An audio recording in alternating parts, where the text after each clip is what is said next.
antiga marinha vagavam pelas águas do Mediterrâneo. Pertenciam a uma série de belas cidades ao longo da costa do atual Líbano. Mas a verdadeira paixão desse povo navegador, os fenícios, era o comércio. Viajavam grandes distâncias, desenvolvendo uma ampla rede comercial.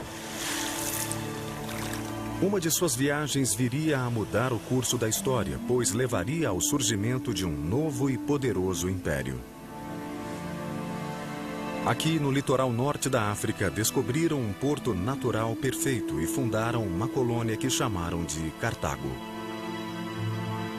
300 anos depois, Cartago, uma cidade isolada no norte da África, tornou-se a sede de uma das maiores potências navais e comerciais da antiguidade. Mas o que fez a grandeza de Cartago? Carthage's rise to power owes a lot to its seafaring traditions and its maritime power. It begins as one colony, but it sets out its own colonies, its own trading ports, so that it can go and exploit all the markets, all the sources of production, all the rich mineral resources of the ancient world. So the Carthaginian Empire is based fundamentally on trade. Os fenícios tradicionalmente partiam com as mercadorias de sua pátria no Oriente Médio. A base em Cartago lhes permitiu estender seu domínio em direção a oeste e também lhes trouxe uma nova oportunidade. No interior de Cartago, um vasto território estava disponível para a atividade agrícola. Mas, infelizmente, as chuvas eram escassas e incertas. Hoje, evidências ocultas nas ruínas mostram como os cartagineses resolveram o problema. Estes são reservatórios de água revestidos de concreto impermeável, uma inovação que possibilitou a armazenagem e o transporte da água.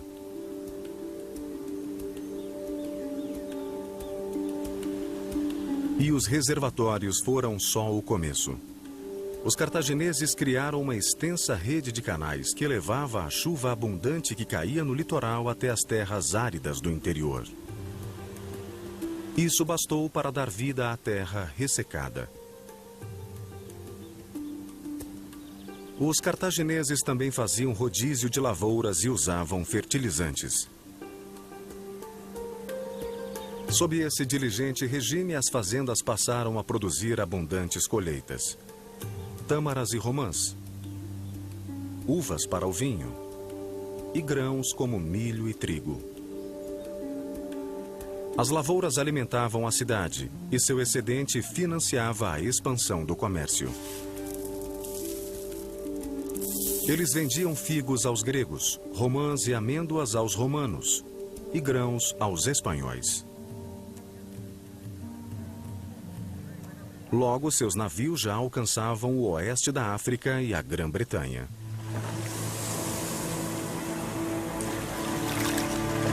Como o transporte por terra era lento e difícil, as mercadorias eram escassas e valiosas. A eficiente frota mercante cartaginesa encontrava pronta demanda aonde quer que fosse. A riqueza do império não parava de crescer. E em nenhum lugar essa riqueza era mais visível do que na própria Cartago.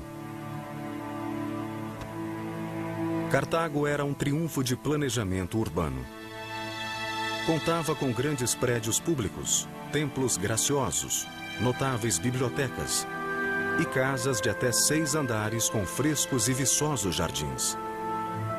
Era uma cidade de dimensões grandiosas. The houses are very well built, very spectacular. The cities are very well ordered, very neat. Everything is well done. There are lots of consumer goods available. It is a prosperous society. The Carthaginian citizens themselves, and particularly the better off, which is quite a significant part of this small citizen body, live by the standards of the day a very, very luxurious lifestyle.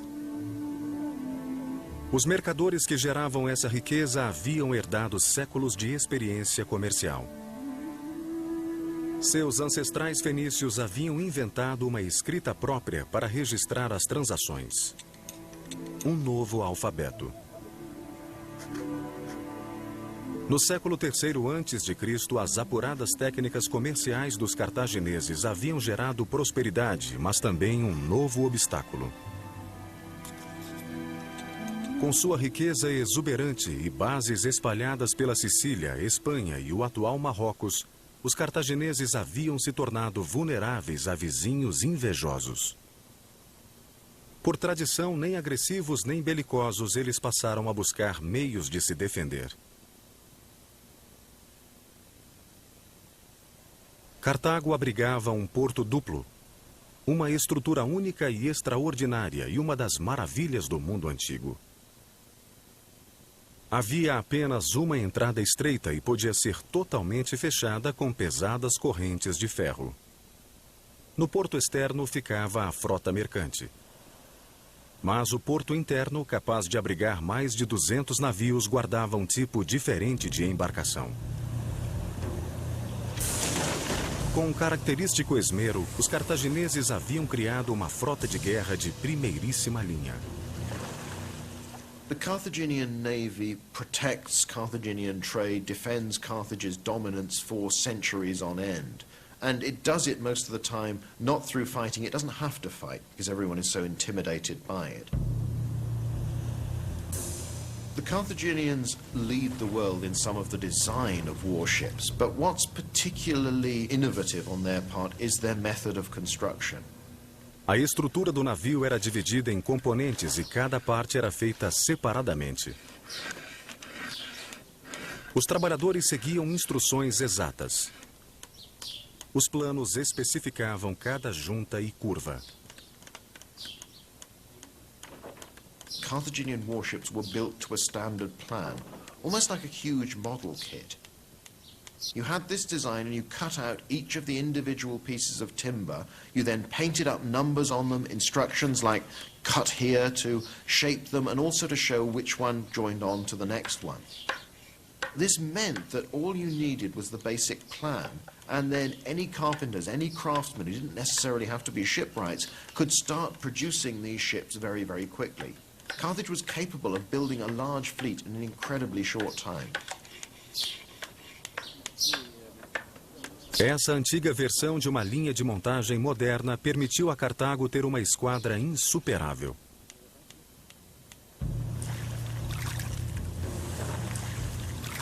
Era nessa esquadra que Cartago concentrava seu poder de defesa. Não mantinha um exército tradicional, mas pagava mercenários quando necessário. Cartago considerava sua esquadra invencível.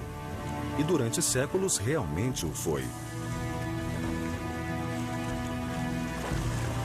Mas no século III a.C., a supremacia cartaginesa no Mediterrâneo foi desafiada por Roma. A tensão culminou na disputa pela Sicília. A ilha, pequena, mas estrategicamente posicionada, era uma base comercial importante para Cartago. Em uma série de ataques vigorosos, Roma tomou a Sicília, venceu a lendária armada cartaginesa, expulsou os mercadores e deixou Cartago diante da catástrofe. Para garantir seu futuro, Cartago tinha de desafiar Roma e recuperar o controle sobre o Mediterrâneo. Mas os romanos, prevendo represálias, haviam aumentado as patrulhas marítimas, e sua marinha era agora mais numerosa do que a de Cartago. Enquanto a situação piorava, um novo líder cartaginês emergiu. Ele se tornara famoso como general na Espanha. Chamava-se Aníbal Barca. E acreditava que a única saída era atacar a própria Roma por terra. Era uma decisão dramática para uma nação que se considerava uma potência naval. Apresentava problemas que teriam detido um general menos corajoso. Por exemplo, o fato de Cartago não ter um exército regular. Mas Aníbal estava decidido. Ele recrutou um exército de 50.000 mercenários de países diferentes, falantes de línguas distintas, e planejava recrutar mais quando chegasse à Itália. Com a rota marinha obstruída, ele decidiu conduzir seu novo exército por terra, seguindo ao norte pela Espanha e França até entrar na Itália. Era um plano temerário e audacioso. Marchariam 4 meses antes de sequer começar a guerra. E entre Aníbal e Roma erguia-se um enorme e assustador obstáculo: os Alpes. A travessia dos Alpes foi um dos planos mais brilhantes e arriscados da história militar. Tornando sua campanha ainda mais extraordinária, Aníbal decidiu levar 38 elefantes como animais de carga, além dos tradicionais cavalos.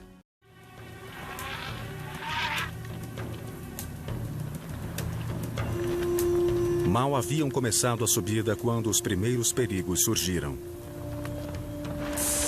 Tribos montanhesas hostis lançaram uma série de ataques de guerrilha contra o lento comboio.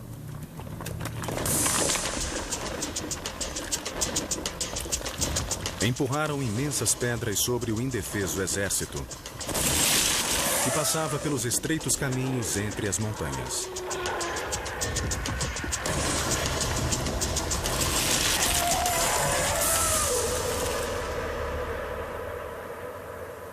Para os sobreviventes que venciam os últimos e mais altos desfiladeiros, o frio extremo, as trilhas geladas e os deslizamentos eram verdadeiros testes de perseverança. Hannibal knew how to inspire soldiers of all these different nationalities to make them go a little bit further, to fight a little bit harder, to keep them going when everything seemed hopeless. Finalmente, o exército de Aníbal chegou às terras amenas do norte da Itália. Em apenas 15 dias, ele havia realizado o que todos julgavam impossível. Aníbal vencera a aposta, mas perdera mais de 15 mil homens, centenas de cavalos e quase todos os seus famosos elefantes. Aníbal reagrupou seu exército e começou a se preparar para a batalha.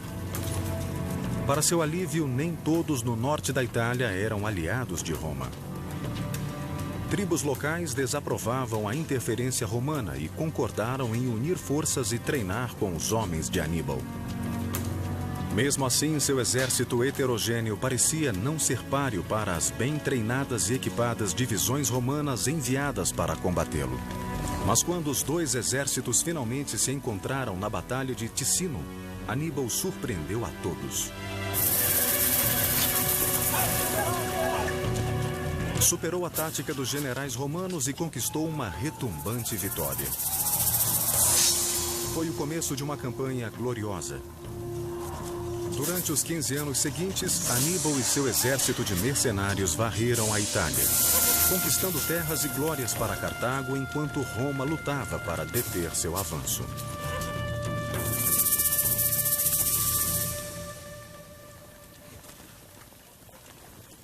Mas, com o passar do tempo, os recursos de Aníbal diminuíam. À medida que se aproximava de Roma, a lealdade aos romanos aumentava e ele não podia mais contar com reforços locais.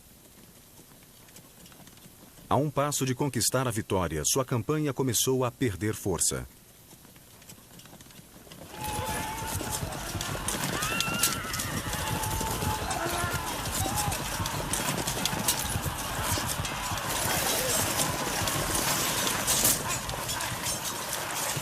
When Hannibal's in Italy, he's won his victories, the Roman Republic is tottering. What he wants is more troops, more money, so he can complete this victory. He can finish Rome off finally. And he sends deputations back to Carthage, letters back to Carthage, to ask for more men, ask for more money, all the necessary things to continue the war. He gets very, very little indeed. So the Carthaginian government at home is not committed to the war to the same degree that Hannibal is, and he doesn't get the support. It's a big contrast with the way the Romans are fighting, where everyone is behind the Senate and behind the war effort. Problemas acossavam os cartagineses. Durante os anos da campanha de Aníbal, a riqueza de Cartago minguou. Todas as rotas comerciais haviam sido bloqueadas pela expansão romana. Os romanos haviam derrotado Cartago em todo o Mediterrâneo e queriam estender a vitória até a Itália. The Romans are nervous that this former enemy might grow strong again. They might not be a threat now, but if we leave them, they could easily come back, and then next time maybe we won't be so lucky and we won't be able to win. So the Romans are frightened, and they decide to remove Carthage. They give the final ultimatum. The Carthaginian government is told, either uproot your city altogether and move it away from the sea, so it ceases to be a port, or we'll fight a war against you. Cartago não acatou o ultimato do inimigo e os romanos organizaram um ataque coordenado. Bloquearam a cidade, paralisando seus portos e interrompendo seu comércio vital. O cerco durou 3 anos, até que Cartago finalmente foi reduzida a ruínas. A cidade elegante e bem planejada foi consumida pelas chamas.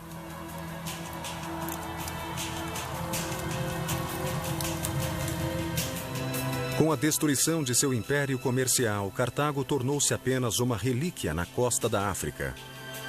Somente um legado restou. O alfabeto dos fenícios, aperfeiçoado pelos cartagineses, foi adotado pelos romanos e tornou-se a base de quase todas as línguas ocidentais. Mas foi uma herança involuntária. Cartago, cuja grande civilização fora movida pelo comércio, não buscara disseminar sua influência cultural. Fala, galerinha! Se você curtiu esse vídeo, já vai deixando o seu like. Mas se você é curioso e gosta de coisas peculiares como eu, já se inscreva no canal para ajudar essa professora louquinha a viajar pelo mundo. Ah, e se você quer me conhecer melhor, me siga nas redes sociais. Meu Instagram se encontra aqui abaixo do vídeo. Corre lá, manda seu direct de sugestões de temas para os próximos vídeos. Hasta luego!